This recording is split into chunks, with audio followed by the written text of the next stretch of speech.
आप देख रहे हो लेक्चरर मुकेश राज यूट्यूब चैनल। सभी को जय हिंद बच्चों। आज हम DSSB का एक ओल्ड क्वेश्चन पेपर है जो JBT का है, लेकिन ये TGT, PGT और दिल्ली पुलिस दूसरी महत्वपूर्ण परीक्षाओं में काम आएगा आपका ये प्रश्न पत्र। इसमें काफ़ी ऐसे प्रश्न मैंने लिए हैं जो हमेशा पेपरों में आते हैं और आगे भी आएंगे। और क्वेश्चन ये 20 क्वेश्चन हैं। 20 क्वेश्चनों से हम लगभग 80 क्वेश्चन सोल्व करेंगे। इसको आप वीडियो को अंत तक देखते रहिए। देखते हैं पहला जो क्वेश्चन है हमारा, फर्स्ट जो क्वेश्चन है, देखो क्या है। सार्क का स्थायी सचिवालय कहाँ है? स्थापित हुआ सार्क, तो इसका जो मुख्यालय था वो काठमांडू, यानी कि काठमांडू में इसका मुख्यालय है। इसका सचिवालय काठमांडू में है। उस समय 7 देशों का समूह था। इसमें 7 देश थे। उस टाइम पर कितने थे? 7। लेकिन अब इसकी जो सदस्य देश हैं वो 8 हो गए हैं। तो आपने मेरे वीडियो अंत तक देखनी है और जो 8वां जो देश शामिल हुआ है उसको आपने कमेंट सेक्शन में लिखना है कि 8वां जो देश है सार्क में कौन सा इसमें शामिल हुआ है। मैं 7 देश आपको बता देता हूँ। 7 देशों में आपका अपना भारत है, पाकिस्तान है, बांग्लादेश, श्रीलंका, नेपाल, भूटान व मालदीव है। और जो 8वां जो देश है वो आपने कमेंट सेक्शन में बताना है।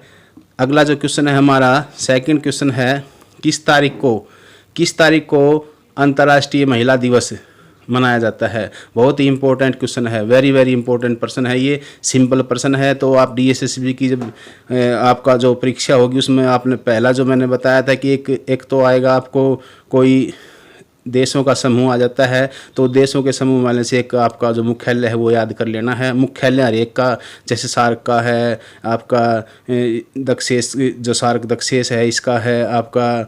दूसरे अंतर्राष्ट्रीय न्यायालय का मुख्यालय कहाँ है, ठीक है। ये जो मुख्यालय हैं जितने भी आपने याद करने हैं। अब दूसरा जो इसने पूछा है कि अंतर्राष्ट्रीय महिला दिवस कब मनाया जाता है, तो इसमें ऑप्शन देखते हैं हम। ऑप्शन में देखो पहला है 3 मार्च है पहला ऑप्शन, दूसरा है 4 मार्च, तीसरा 8 मार्च और चौथा है 28 फरवरी। तो इसका राइट आंसर आएगा 8 मार्च। तो महिला जो अंतर्राष्ट्रीय महिला दिवस है वो 8 मार्च को मनाया जाता है, ध्यान रखना इसको। तीसरा नंबर क्वेश्चन देखते हैं हमारे क्या है। जैव प्रौद्योगिकी में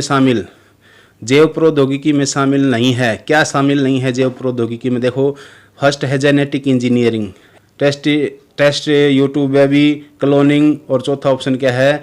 उपयुक्त सभी शामिल हैं। तो इसका राइट आंसर आएगा उपयुक्त सभी शामिल हैं। अगला क्वेश्चन देखते हैं। अगला क्वेश्चन है, कौन सा सबसे छोटा देश है? बहुत ही अच्छा महत्वपूर्ण क्वेश्चन है। विश्व में कौन सा देश सबसे छोटा है? यहाँ पर क्षेत्रफल में पूछा गया है, ध्यान रखना आपने। क्षेत्रफल जो इसका एरिया है उसके आधार पर पूछा गया है। तो ऑप्शन देख ले, तो ऑप्शन आपका वेटिकन सिटी, सेकंड मोनाको, तीसरा है पलाऊ और चौथा है सैन मेरिनो।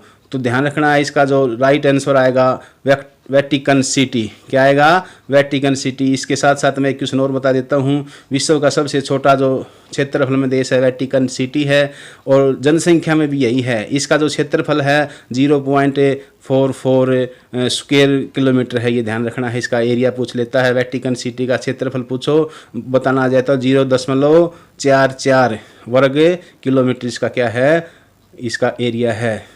इसी के साथ एक दूसरा क्वेश्चन मैं आपको बता देता हूँ। ऐसा प्रश्न आ जाता है कि विश्व का सबसे बड़ा क्षेत्रफल में कौन सा देश है, तो उसका उत्तर क्या आएगा? रूस आएगा। उसका कौन सा उत्तर आएगा? रूस विश्व का सबसे बड़ा क्षेत्रफल में बड़ा देश है, ध्यान रखना है। अगला क्वेश्चन देखते हैं। आप देख रहे हो लेक्चरर मुकेश राज यूट्यूब चैनल। इसको ज़्यादा से ज़्यादा लाइक करें, सब्सक्राइब करें और शेयर करें ताकि और बच्चों को भी इसका फ़ायदा मिल सके। अगला हमारा क्वेश्चन है, 2 संख्याओं का योग। 2 संख्याएँ हैं, उनका योग कितना है? 15 है। उनका अंतर 3 है। बहुत ही अच्छा प्रश्न है। 2 संख्याओं का योग 15 है और उनका जो डिफरेंस है वो 3 है। वे संख्याएं ज्ञात कीजिए। सबसे पहले तो हमने देखना है कि वो 2 संख्याएं देखनी है मोटे तौर पर जिनका योग 15 होता हो। 15 और 12 नहीं, ये ज़्यादा हो जाएगा। 15 और 12 क्या होते हैं आप देखना? 27 होते हैं। 15 12 ये नहीं आएगा, गलत है, ये तो पहले ही गलत हो गया। दूसरा देखते हैं 9 और 6। क्वेश्चन पूछा 15 जोड़ होना चाहिए, तो 9 और 6 यहाँ तक देखते हैं, इसका जोड़ 15 हो जाता है। अगला ऑप्शन क्या है? 10 और 15, इसका ही 15 हो जाता है। 12 9 ये भी कट जाएगा। तो पहला और चौथा तो बिल्कुल बाहर हो गए हैं। अब देखते हैं उनका योग 15 है और उनका अंतर देखते हैं। अंतर में देखते हैं 9 और 6 में अंतर 3 है, बिल्कुल 3 लगता है। 10 और 5 में अंतर 3 नहीं है, 5 का अंतर है। तो इसका राइट आंसर क्या आ जाएगा? इसका राइट आंसर आ जाएगा बी, यानी कि 9 और 6। 9 और 6 ऐसी संख्याएं हैं जिनका योग 15 है और उनका अंतर कितना है? 3 है। तो राइट आंसर आ जाएगा बी। अगला क्वेश्चन देखते हैं। प्रश्नवाचक चिन्ह को बदलिए। प्रश्नवाचक चिन्ह है, इसके स्थान पर क्या आएगा आपने ध्यान रखना है। क्या आएगा इसमें देखते हैं, सीक्वेंस देखते हैं क्या कैसे बना रखा है। इसने लिखा है 13 और 19, तो इसको ध्यान से देखना है। 13 और 19, 3 इनका सुकेर कर दिया इसने। एक का सुकेर हो जाएगा 1, 1 का सुकेर 1, ध्यान रखना है। 3 का सुकेर 9, तो इन दोनों संख्याओं का सुकेर करके यहाँ लिख दिया है। उसी प्रकार हमने यहाँ देखना है। 2 का सुकेर आ जाएगा 4 और 1 का सुकेर आ जाएगा 1, तो इसका उत्तर क्या आएगा? 41। अब ऑप्शन में देखते हैं किस में क्या है। ऑप्शन में देखो, ऑप्शन 141 है, 141, 14, 41, 81, तो इसका राइट आंसर आएगा सी, यानी कि इसका सही उत्तर आएगा 41। ध्यान रखना आपने, उन दोनों सुकेर कर रखे हैं। इस तरह उलझा पुलझा के क्वेश्चन दे सकता है DSSB, तो आपने सचेत रहना है, जागरूक रहना है, अच्छी प्रकार से प्रश्नों को सोल्व करना है। अगला प्रश्न देखते हैं। पढ़ने की असमर्थता। पढ़ने में क्या होता है? विकार। ये विकार जरूर आएंगे आपके DSSB। एक विकार 100% आएगा, चाहे PGT हो, चाहे TGT हो, चाहे JBT हो। ये विकार जो हैं पढ़ने के विकार हैं, गणित के विकार हैं, और ये इस तरह के जो चलने फिरने के विकार हैं, ये सब देख लेना। डिसलेक्सिया, डिस्ग्राफिया, डिस्फेजिया, ये आपने ध्यान रखना है। ये सारे आपने एक बार इसको अध्ययन कर लेना है। मैं आगे एक वीडियो बनाऊँगा, उसको आप देख लेना अच्छी प्रकार से। जो हमारे जो रोग हैं, जो असमर्थताएं हैं जो बच्चे की, वो करवाऊंगा मैं। यहाँ इस प्रश्न में देखते हैं क्या है। ये कहता है पढ़ने की असमर्थता, डिसलेक्सिया बोलते हैं। इसमें से क्या है? देखो, डिसलेक्सिया क्या होता है? व्यवहारिक की विकार, ये भी नहीं आ सकता। व्यवहारिक विकार नहीं होता। व्यवहारिक तो एक दूसरे के व्यवहार के बीच में विकार आना, दो व्यक्तियों के बीच में गलत है, ये आ जाए, ये गलत है, ये भी नहीं बनेगा। नाड़ी तंत्र में नहीं, स्नायु तंत्र में कोई नहीं होता डिसलेक्सिया में।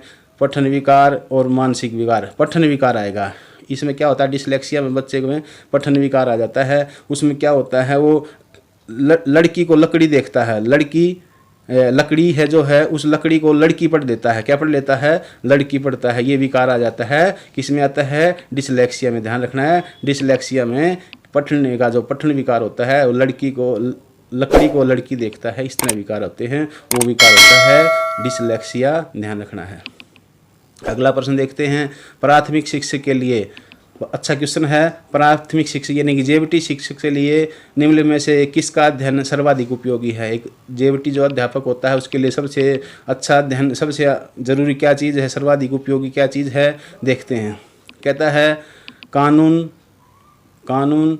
अगला एक कहता कानून, बाल मनोविज्ञान, खगोल विज्ञान, सांख्यिकी। नहीं, सांख्यिकी में जोड़ घटा ये आती है, इसके बगैर भी काम चल जाए खगोलीय, तो उसका राइट आंसर आएगा बाल मनोविज्ञान।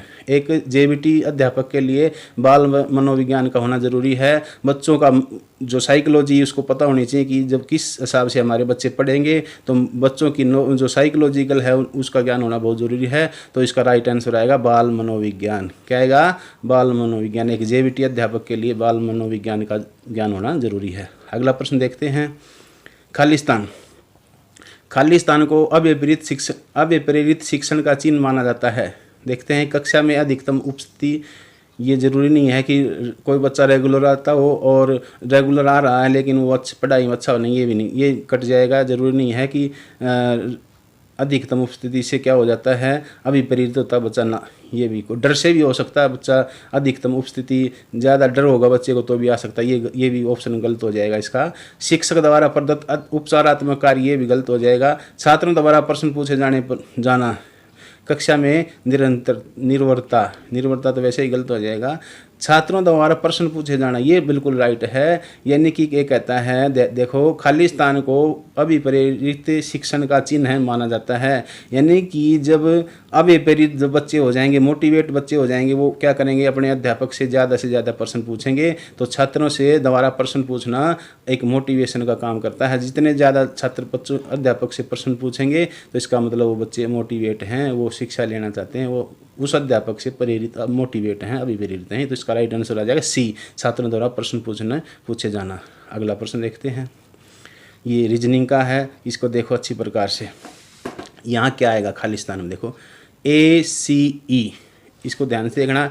ए के बाद एक मिस कर दिया बी, ए के बाद मिस कर दिया बी, फिर सी आ गया, फिर डी मिस कर दिया, फिर ई, फिर एफ मिस करेगा, फिर उसके बाद आ जाएगा जी। इसका क्या आएगा जी, इसका राइट आंसर आ जाएगा बी, यानी कि बी ऑप्शन इसका सही है, जिसका उत्तर आएगा जी।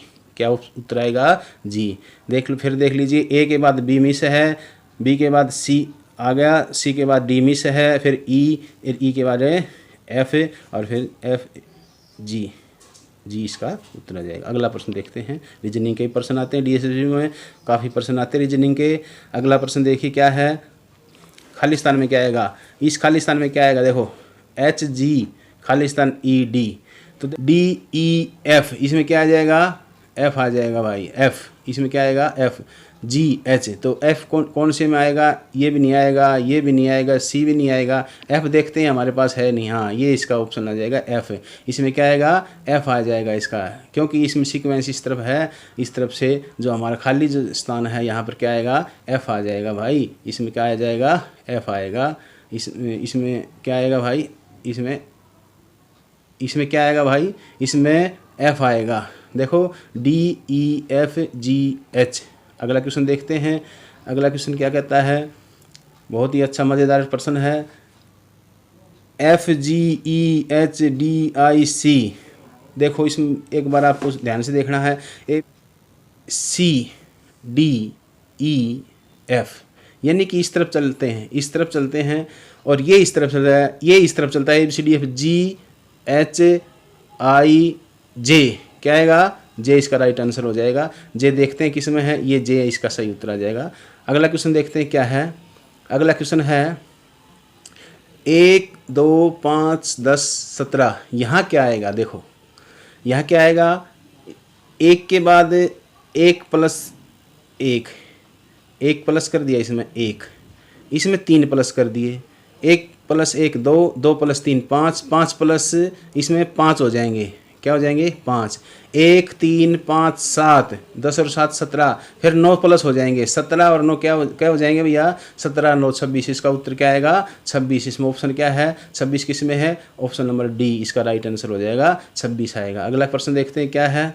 अगला प्रश्न बहुत ही अच्छा क्वेश्चन है, देखो ये दे रखा है, यहाँ क्या आएगा ऑप्शन में से। ऐसे क्वेश्चन में आपने ध्यान रखना बच्चों कि जो ऑप्शन दे रखे हैं उसको रख लीजिए, यहाँ पर ऑप्शन जो दे रखे हैं यहाँ उसको रख लीजिए, और बराबर जब एक आ जाता है तो आपका सही उत्तर आ जाएगा। या इस तरह ऐसे कर लीजिए, जो एक दे रखा है इसने, ये एक दे रखा है, तो इसमें क्या करेंगे हम, सबसे पहले इन दोनों संख्याओं को जोड़ेंगे, सबसे पहले इनको जोड़ेंगे, इसका लघुत्तम ले लीजिए, 3 दूनी 6 लघुत्तम इसका आ जाएगा भाई, 2 3, 3 दूनी प्लस 2, ठीक है, 3 और 2 5, 5/6 ये आ गया आपका। अब क्या करना है, जो 5/6 है इसको एक में से आप निकाल देंगे, एक में से 5/6 यदि निकाल दिया जाएगा तो यहाँ पर जो संख्या आएगी ना वो उत्तर आ जाएगा, यहाँ जो वो उत्तर आएगा जो यहाँ आएगा। अब देखते हैं 1 - 5/6, 1 माइनस, ये देखो यहाँ सोल्व कर लेते हैं इसको, 1 - 5/6, इसका LCM आ जाएगा 6 से कम 6 5, तो आपका आ जाएगा 6 में से 5 गए 1, 1/6, इसका उत्तर आ जाएगा 1/6। अब हम देखते हैं 1/6 हमारे ऑप्शन में किस में है, ये भी नहीं है, 2/3 भी नहीं है, 1/6 आपका बी ऑप्शन इसका राइट है, 1/6 ये उत्तर इसका आएगा। मैं इसको आपको फिर बता देता हूँ। ऐसे क्वेश्चन में क्या करना है, आपने 2 तरह इसको हल कर सकते हैं, या इन दोनों को जोड़िए, इन दोनों को जोड़ने के बाद जो बराबर में दे रखी है संख्या उसमें से इसको घटा दीजिए, तो आपका यहाँ पर जो आएगा वो उत्तर आ जाएगा, जो उत्तर आएगा वो यहाँ आएगा। या ऐसा कर लीजिए, ऑप्शन में से रख लीजिए, यहाँ ऑप्शन में से अलग अलग रखिए, इसको जो आप ऑप्शन में रख रहे हैं वो रख लीजिए, और बाद बराबर है ये उत्तर आ जाएगा, तो वो सही यहाँ पर ये ठीक हो जाएगा। तो ये ध्यान रखना, 2 तरह से हम इसको कर सकते। तो आज की वीडियो इतनी थी। आपको ये वीडियो अच्छी लगी हो, ज्ञानवर्धक हो, आपकी परीक्षा के लिए उपयोगी हो, तो आप मेरे लेक्चरार मुकेश राज यूट्यूब चैनल को लाइक करें, सब्सक्राइब करें, ज़्यादा से ज़्यादा बच्चों को इसको शेयर करें। जय हिंद, जय भारत, धन्यवाद।